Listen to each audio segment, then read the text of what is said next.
Jimmy G was unbelievable. Skip Bayless said, I can't believe. Skip Bayless tells me that Jimmy G cost the 49ers a Super Bowl. Well, I think a lot of people say that. I didn't say that. I don't know about a lot of people. Do you disagree with that? I'm just making my point for my guy. 3 for 11 in the fourth quarter for like 13 yards? He was terrible in the fourth quarter. Hold on. Dak Prescott, 46. You mean to tell me, how can Dak be 46 with Zeke Elliott, Michael Gallup, Amari Cooper, Randall Cobb, the top offensive lineman, 3 Pro Bowl offensive linemen, Zeke Elliott as your running back who was in the 20s. He was 24th. And you don't make the playoffs. And a guy misses his 3 top offensive receivers. And he has Miles Sanders is not even mentioned in the ballpark of Zeke Elliott. One guy gets his team to the playoffs, the other guy does not, and he's ranked higher? Look, he's ranked way higher. No, it's Skip. Look, I'm not saying that he should have been top 10, top 20. And look, I'm just saying there's not 100 players in the NFL currently, I believe, that are better than Carson Wentz. You can say obviously they're the Skip, the quarterbacks, and you say Brady, and I want Rodgers or Lamar and Wentz, and not Wentz, but Mahomes, Russ. Okay, Skip, I get that. But when I start looking at Cousins, and I look at Jimmy G, and I look at Josh Allen, and I look at Ryan Tannehill, I look at Callis, no way. No way, Skip. But you know what, Skip? I've learned to accept it. That when you vote, when people vote, Skip, you got to be willing to accept the outcome. I disagree vehemently that there are 100 players in the NFL currently better than Wentz. But they've spoken. And that's what Skip told me. The players have spoken. Carson Wentz did not make the top 100. I want that energy. Dak Prescott, 46. I want that energy. I want that energy. Hold on. It's coming up, Jenny. It's coming up. Let's see. It's coming up in about 3 more segments. Yeah.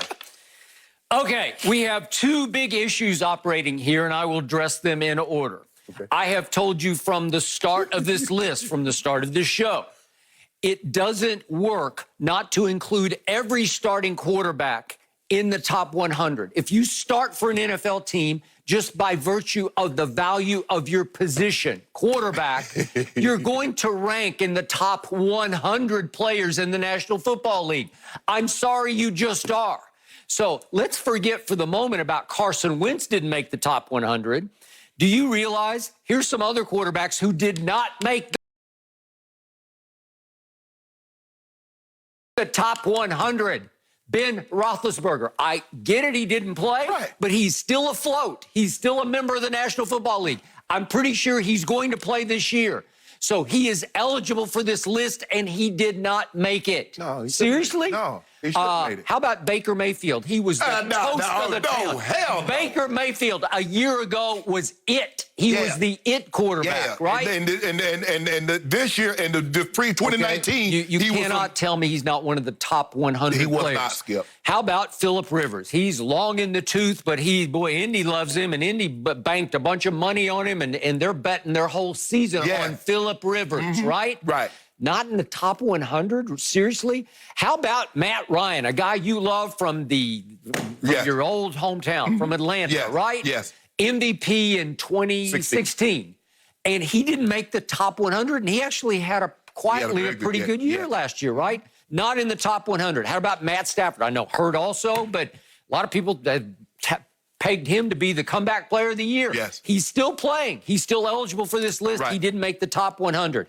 Derek Carr, Jared Goff, Teddy Bridgewater. I could go on. All these quarterbacks who play the most special position in your game, in your sport, didn't make the top 100. Right. So we know the quarterbacks who did make the top 100, like it's a joke to me. I already told you Kyler Murray is 90th, which is absurd. But then we start going down to 87, Josh Allen, then Tannehill, then Kirk Cousins, then Dak, then Jimmy G, then Deshaun, then Aaron Rodgers, Tom Brady up at 14, Drew Brees at 12. So the big 3, Aaron Rodgers, Tom Brady, Drew Brees, all within the top 10. Didn't even make the top 10. So times are a-changing, as we're talking about. And we know for sure that Mahomes and Russ and Lamar made the top 10. We're just not sure about the order, but I'm going to get, I don't know, maybe Aaron Donald's going to be number 1 again, and I'll go out of my mind. But it's probably going to be Patrick Mahomes. I'm going to guess. But the point is, so here's what we do know about the top 100. We know that there are 13 quarterbacks in the top 100. So that means that at very best, your guy Carson Wentz would be ranked 14th. But do you think that the votes had him ranked higher than Big Ben? I doubt it. Or Matt Ryan? I doubt it. Or I'm not even sure he would rank above Baker, but he might have. Well, Skip, I mean, I'm surprised I didn't know Matt Ryan. I thought he would be in the 60s or something. I just started watching it lately because I'm just like, I'm looking at some of these names. I'm like, wow. I just wish it would have been like, we could have voted on something like this. Okay. It'd be interested to see, Skip, how people would have voted. Okay, well, I got it. So I'm just going to guess that there might have been 5 of these did not make the top 100 quarterbacks who got more votes than Carson Wentz did. So that would rank him about 20th overall. But Skip, because remember, just in 2018, he was third. He was third. Third on the list. On the list. Yeah. And he went from third to 96 in 1 year. Okay. And so he goes, so basically, so I guess we shouldn't be surprised, Skip. Now that you think about it, last year he was 96th. And he drops off the list. So, I mean, he didn't have the 4th spot. Now we get to issue number 2. Yes. Carson Wentz. I have told you from the start of this show, I've never been quite sold on your guy, walk it to him. Yes. Never been quite sure of him under fire. Poise begins to wane a little bit deer in headlights. Accuracy tends to come and then go. What did he show you last year in the Okay, I'm glad you brought that up because you said that he, what was your thing? He played out of his mind down the stretch. Okay, here's what he did down the stretch. He got to play the New York Football Giants twice. Well, listen to me. The first game and the last game of those 4. Okay. Giants. They went 4-12. The second game in that stretch was at Washington. They finished 3-13. The third game in that stretch was my Cowboys, who wound up 8-8 and had an abysmal down the stretch. Abysmal. Is that his fault?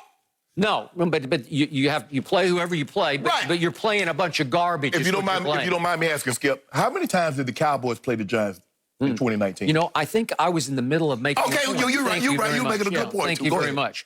So here are the QBRs of the guy who was playing out of his mind against the garbage left over in the NFC remember the garbage. Okay? Against the Giants in the first game, he had a QBR of 32 on a scale of 0 to 100. Then he had a good game at Washington because they had a big late comeback in that game against a really bad team, and he had a 72. But against Dallas, he didn't play very well, and Dak played worse, and he had a 64. That's scale of 0 to 100. And then at Giants, he stunk it up, and they managed to pull away late, and he had a 40 QBR. That's an average QBR in those 4 garbage games of 52, which is right in the middle of scale of 0 to 100. So QBR says he played average, and you said he played out of his mind in those last 4 games. Okay, if you don't mind me. Average. Okay. You said Washington and the Giants are garbage. Yep. If you don't mind me asking, can you tell the people at home how many times the Cowboys played the garbage Giants in 2019? They played them twice. And they played Washington twice. And they played Philly twice. And they beat the feathers off the Eagles the first time. And then Dak got his shoulder banged up, and he couldn't make a throw. I thought I was in the middle of making a point. Yes, thank you. I thought I was in the middle of making a point. Thank you. I really appreciate that. So in other words, garbage Giants, garbage Washington. Your Cowboys played those teams twice. So did the Eagles. But when all the marbles, so basically the whole NFC East, Skip Bayless was trying to tell the people at home, was a garbage division. So so somebody's got to win this trash division, right? So all the trash is in the middle of the table. All the teams. So Philly and the Cowboys, winner takes all. Your guy died. I kept saying, how are my Cowboys still alive? They kept losing their way into a deciding game. What? Hold on, time out. You had a 3-game lead. Yeah. And you're talking about how is your guy still alive. You had a lead. Yeah. With 5 games to go, you had a 3-game lead, and you got the brakes beat up you. So I'm just trying to figure out how can your guy, with all that talent, was Amari Cooper on that list? He didn't play away games. Well, time out, Skip. He only played at home. I just want to make sure. So I'm looking at this. Okay, Amari Cooper made the list. You had 2 offensive linemen make the list. Yep. You had a running back to make the list. Your quarterback made the list. Okay, and your point is? And you didn't make the playoffs. My guy had nobody but Jason Kelsey on the offensive side of the football that made the list, and his team got into football. Tell me how, if he is not a top 100 player. And you told me that my quarterback, who went 8-8 and missed the Pro Bowl last year and missed the playoffs, obviously, deserved $42 million a year. What? Skip, What? I don't get it. Skip, that's a different